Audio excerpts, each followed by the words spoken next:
Hello and welcome to another exciting presentation.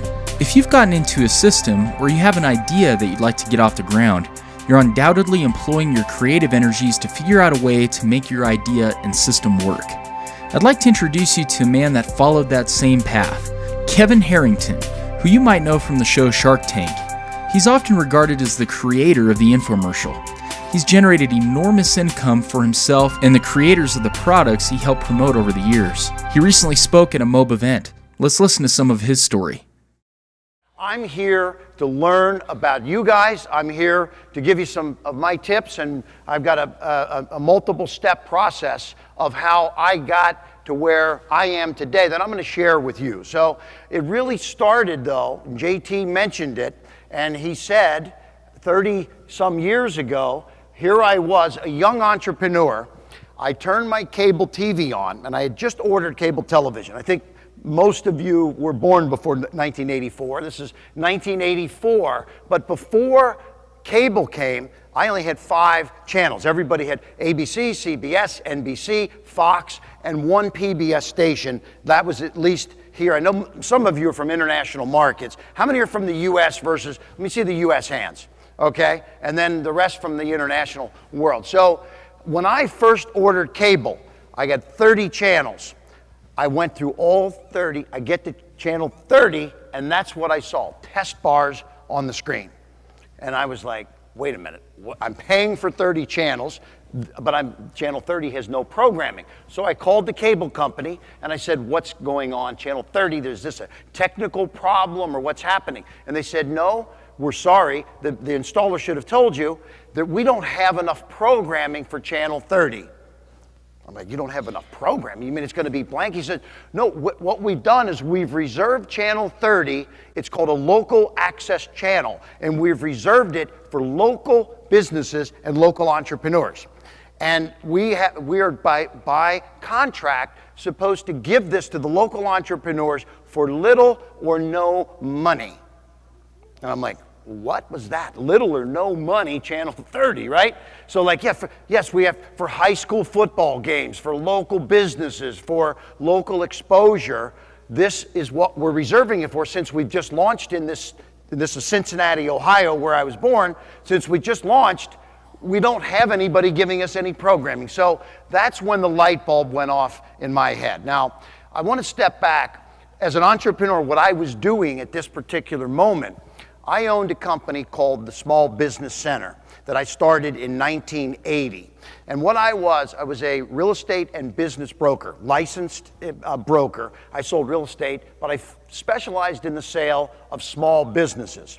Pizza parlors, restaurants, flower shops, car washes, liquor stores, whatever. Every kind of small business, I was the seller of that business. Much like someone wants to sell their house, you want to sell your restaurant, I was the broker. So now, as a young entrepreneur, 1980, this is 34 years ago, I had stacks of financial statements of every small business, 200 small businesses in Cincinnati, Ohio for sale. So I call it a curiosity factor, and I'm going to talk a little bit more about curiosity in a minute, but think about this. As an entrepreneur, and I was in my 20s back then, I had the books and records of 200 companies. I could see what was driving success for a business. I also could see what was taking these companies down. I would sell a business. I'd sell it for, somebody wanted to own their own business. I'd sell it to them. And then a year later, they'd come back and say, wow, sales are down 30%. And I'd look at the numbers and I'd say, well, wait, before you bought this business, you were spending 30 grand a year in advertising. Now this year, your numbers show you spent 0. Oh, I cut out all my advertising, okay? It's like, well, no wonder your sales dropped, right? So they thought it was an expense, but advertising, as you well know, it's an investment to get the customer in the door. So this gave me an education of hundreds of types of businesses, and I was a young entrepreneur going from trade show to trade show because I needed to know about, I sold hardware stores, I sold stores in the houseware industries, in the hair industry, in the flower industry. So I was this young entrepreneur going to all these trade shows. Here I was at the Philadelphia Home Show. 1984, and there's a gentleman standing there. He's got a knife in his hand. He's got a crowd of 20 people, and he takes the knife. He cuts through a Coca-Cola can. Then he went through a hammerhead, and he said, "You think I've dulled this knife? It's still so sharp it can cut through a muffler." Then he went through a pair of sneakers right in half, and he said, "It's still so sharp I can shave this tomato so you can read the Sunday newspaper through it." All right, so Arnold Morris, he was selling the Ginsu knife, and when he got done with his presentation, 20 people standing there, 15 of them threw $20 bills at him to buy the Ginsu knife set. And I was just blown away by that presentation. So blown away, I sat and watched him for almost an hour. And when Arnold got done, he got on break, I get talking to him. I said, "Arnold, how long have you been selling the Ginsu knife?" And Arnold said, "Kevin, for 30 years, I work 40 weeks a year. I go from trade show to trade show, the Philadelphia Home Show, to the Iowa State Fair, to the next show, to the next." And he says, "I'm the greatest knife salesman in the world."